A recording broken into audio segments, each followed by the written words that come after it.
Hi, I'm Kevin from Trees and Trends, and today I'm going to show you how to do a Halloween mailbox huggie. I've got one started here with all of the base form that you can see, which is with the plastic mesh.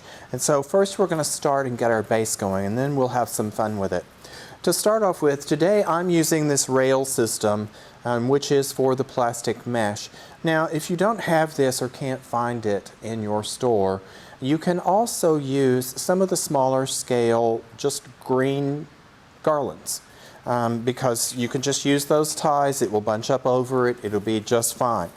And then you can put it on a metal either cemetery frame or mailbox frame yourself, or it will just lay over and you can quite simply tie under, as I'll show you in a little bit. So we're going to start with this, and we have a roll of the 10-inch mesh. Now I'm going to show you with the 10-inch mesh today as opposed to the 21-inch wide, just because on some of the other videos that we've done in past years I've used the wider mesh, and this will show you how you can make the narrow work should you not find the color that you want or the width. This does come in both widths in this plaid, which I'm using, which is an orange, purple, and black. But you're going to start, of course, just by bunching together your mesh and making some sort of loops. I'm just doing about, every 10 to 12 inches apart there, and bunching it down. Of course, if you want it puffier on a project that you're working with, you just have more space in between where you grip. Don't worry about measuring. You can kind of tell by appearance there. If it looks like you need more, just pull a little bit. But you're going to go across each side, just like I'm doing. And this, of course, gives you that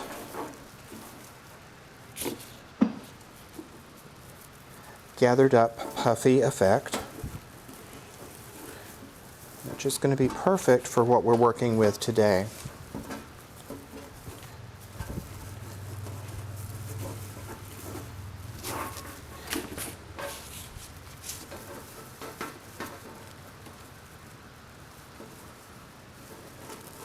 Now when I get to the other end for what we're doing, I'm going to go ahead and cut and leave a tail.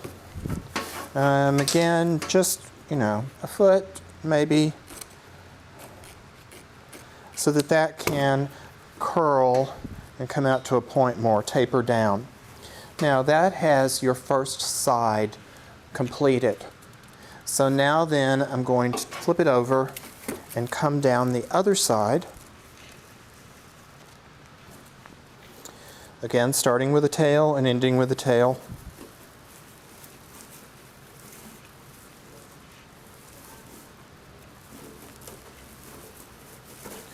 And you can see how rapidly you can complete a project this way.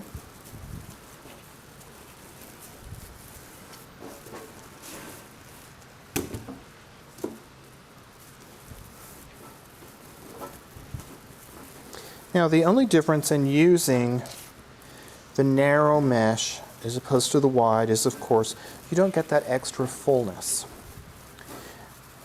And so I will show you as I finish this second side what it's going to look like without that additional fullness. It's just not quite as thick down the middle.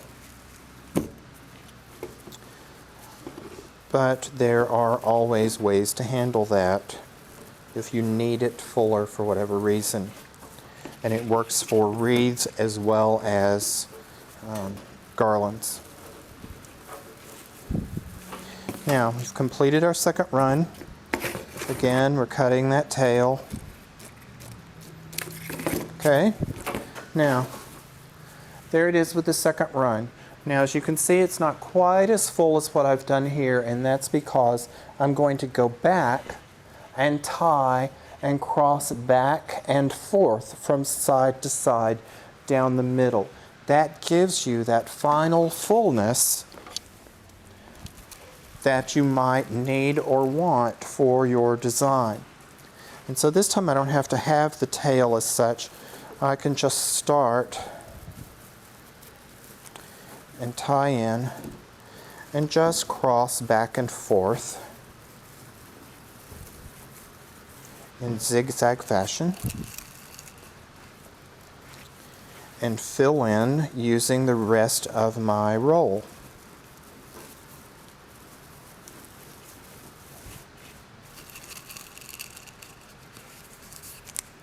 Now you may need just a little bit more than one roll.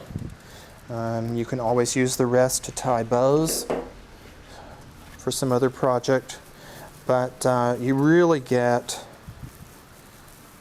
a lot of look for very little price this way.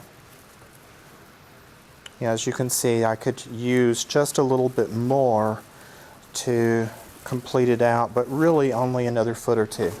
So now you can see here how this is fuller. Now you don't see a center gap.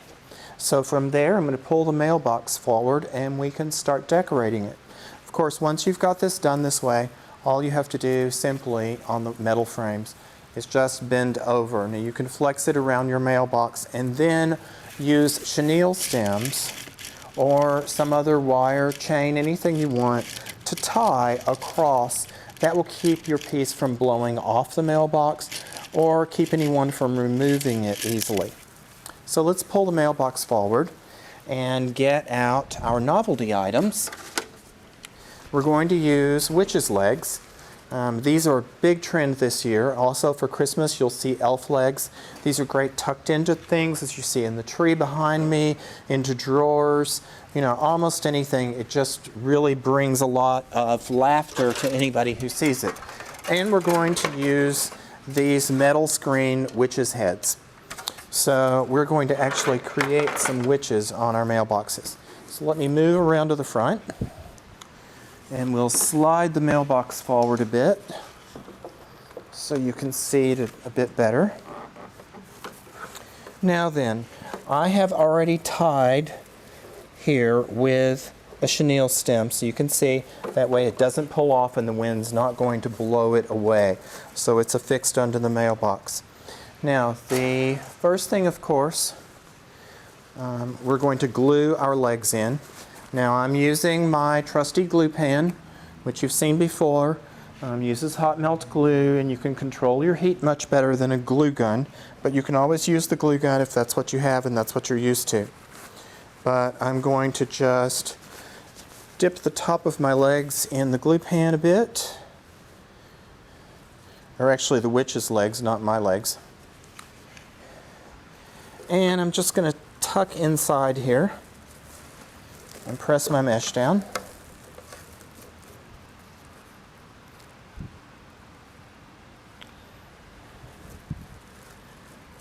Make sure that kind of sticks to some of your greenery as well, so that you've got good adhesion. And hold that for just a minute so that it sticks. Okay, and then I can repeat on the other side. I can turn that a bit since I have a portable mailbox.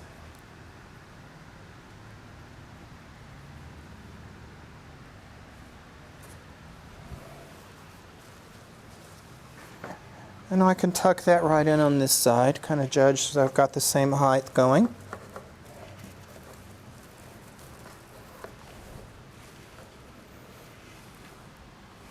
I don't think anybody driving by wouldn't laugh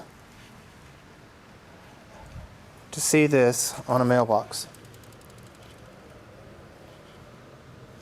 Okay, now then, we can use our witches' heads. Now these have a bit more weight to them, but they've got metal ties. So, you know, I'm going to hold these up to kind of judge and let their hats tilt forward, and then I can take those wire ties and twist them together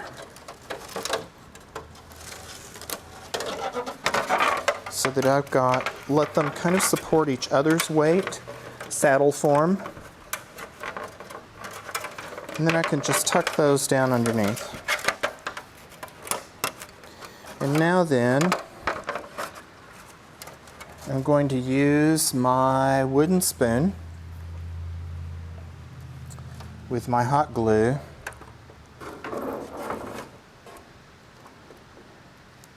and I'm just going to apply that liberally across the inside of their face.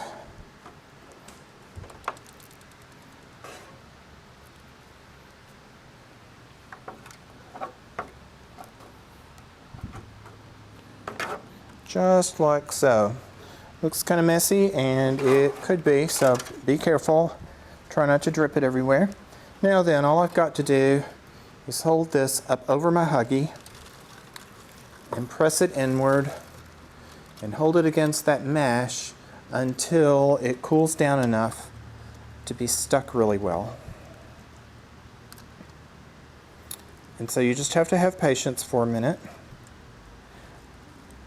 Now, along with this mesh base that you've seen, you could use leaves, you could add other ribbon and do simple bows, you could glue in pumpkins, anything that you want to, play around with it.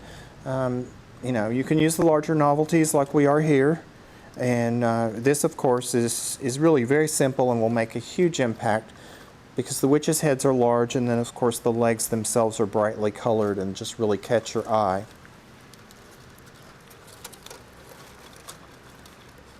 It's cooling down and starting to stick really well. Okay, and we can push in our hats a bit at the top so that it pulls against each other a little more. There we go. Let that settle fully. And there we have, I'll turn it sideways so you can see fully. We have our completed witch mailbox Huggie. And if that is not funny and sure to bring a smile to someone's face, then they need some Halloween candy. So you can get it all at Trees and Trends, and be sure to watch the video over again slowly as you need to. Play with your product, enjoy, be you, and be unique.